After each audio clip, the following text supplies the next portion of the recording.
Le remaniement ministériel dans les prochains jours, au même moment, certaines directions changent de patron. Oui, avec tout d'abord Cheikh Issa Sall Fati qui a été nommé donc à la direction générale de la Caisse des dépôts et consignations. Le directeur général de l'agence de développement municipal et maire de Mbour remplace à ce poste Mamboy Gao qui a été démis de ses fonctions après la déclaration de sa candidature à la présidentielle de 2024. Donc c'était hier en Conseil des ministres qui a également acté le départ de Lat Diop de la LONASE. Il est remplacé par Doura Baldé. Doura Baldé, c'est un jeune responsable apériste de Kolda, réputé être un proche du Premier ministre Amadou Ba. Et puis le quotidien L'Observateur aussi dans sa livraison du jour qui annonce que le chef de l'État a informé ses ministres sur sa volonté de procéder à un remaniement ministériel d'ici la fin de la semaine. On en reparle tout à l'heure dans l'actu commentée avec Chérif Ablaye. Et puis démission de Feke Motshibole, Youssou Ndour révèle en avoir parlé avec le chef de l'État. Le leader du Super Étoile qui était hier sur RFI dans l'émission Couleur tropicale est revenu sur la question du troisième mandat qu'il n'allait pas soutenir. Selon lui, l'ancien ministre conseiller également est revenu sur le départ de son mouvement Feke Motshibole de Benno Bokk Yakaar. Il affirme en avoir parlé avec le chef de l'État. Je vous propose de l'écouter. Et revenir à Dakar en 2022, vous voyez qu'il y a eu des choses. Et il a eu raison par rapport à ça. Mais moi, je l'attendais par rapport à sa décision. Et tout le monde le sait, quand il a fait sa déclaration, j'étais parmi les premiers à saluer cette décision. De la parole donnée pour revenir à Birima. Attends, moi j'anticipe les choses. Pour revenir à Birima, la parole donnée. Parce que ça, je ne peux pas, personne ne peut imaginer. Youssou Ndour en 2011 qui s'est vraiment donné pour qu'il n'y ait pas troisième mandat du président Abdoulaye Wade, se retrouve en 2024 en disant que troisième mandat. Non, ça ne colle pas. Ça ne colle pas à mon histoire, tout ce que j'ai dit, tout ce que j'ai raconté dans ce pays, en Afrique et tout. Je parle même pas du Sénégal. En Afrique, je n'accepterai pas que quelqu'un dérobe à la règle. Parce que le pays n'appartient à personne. Donc voilà. Après, Désiré. Parce que cette question répond à beaucoup de questions qui vont suivre. Bien sûr. Voilà. Après cela, donc j'ai continué à accompagner le président Macky Sall. Et comme un bon gentleman, moi je fais mes tournées, j'ai pas beaucoup de temps. Même si j'étais ministre conseiller, je l'ai vu il y a 1 mois et demi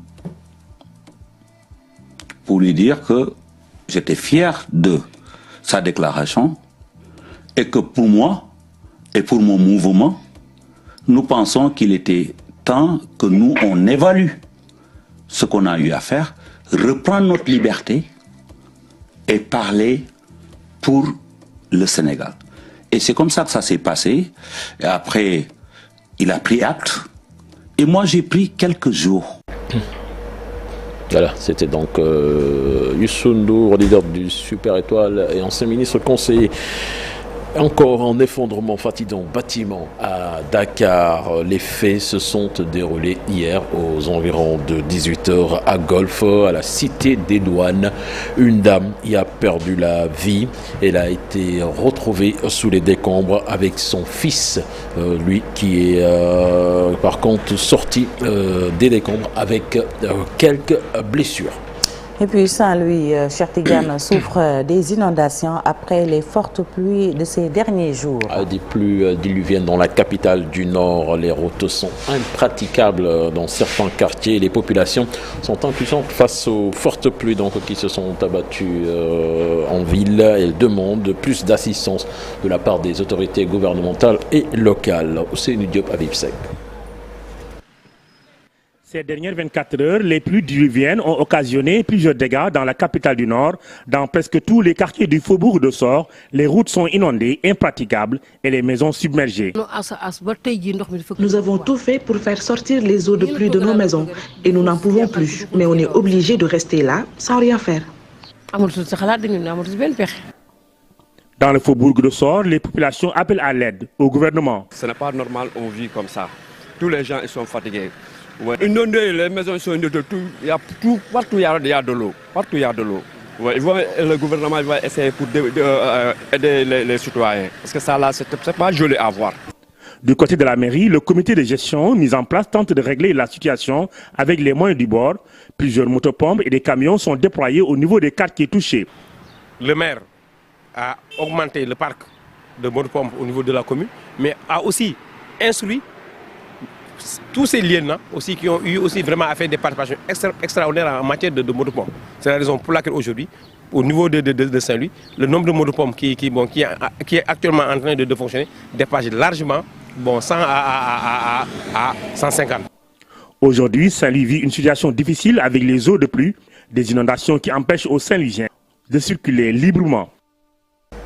Direction Thiès à présent avec l'implantation des sociétés minières dans les localités de Mboro, Diogo et Taïbandiaï. Des populations n'y trouvent pas leur compte. Les problèmes environnementaux sont récurrents. Recrutement de la main-d'œuvre locale négligée. Si on y prend garde, des tensions peuvent survenir dans ces localités selon le coordonnateur général du Forum civil. Un forum justement s'est tenu à Mboro puis Taïbandiaï pour se pencher sur la question. Cher Anta Diop, c'est la tire. Forum civil, les représentants des sociétés minières et les communautés de Mboro, Taïbandiaï, le débat a été houleux. Les populations se sont exprimées. Elles sont revenues sur l'ensemble des préoccupations majeures, le contenu local, les impacts environnementaux, la présence des ICS et de la Grande Côte Operation dans la zone. Les populations également se sont exprimées sur des impacts, disons, environnementaux. Qui sont induits par l'exploitation minière, et aussi le secteur de la pêche, mais également sur la santé des populations, comme vous l'avez remarqué, et qu'il n'y a pas encore de loi sur le code du local dans ce sens-là. Maintenant, la loi a été votée depuis 2022, mais pour nous également, il faudrait redéfinir un peu les termes. Local, c'est national, c'est-à-dire que les entreprises qui sont dans la zone puissent davantage profiter. Le coordonnateur général du Forum civil est catégorique. Pour lui, cette zone a un sous-sol riche de zircon, de phosphate. Malheureusement, les populations n'y trouvent pas leur compte. Si on y prend garde, la catastrophe n'est pas loin. Et le mot n'est pas de trop, parce que quand même, on a constaté un désespoir quand même assez aigu venant des populations et qu'il faut impérativement prendre des solutions. Mais le diagnostic quand même est assez alarmant et que l'État doit pouvoir aider les populations. Les parlementaires ont pris l'engagement de prendre à bras-le-corps les préoccupations de ces populations, délaissées à tort par les sociétés minières implantées à Taïbandiaï, Mboro et Diogo. Voilà, Fatih, donc c'était là l'essentiel de l'actualité nationale de ce matin. Merci beaucoup, cher Tidiane, pour l'actualité nationale. Tout de suite, la page internationale.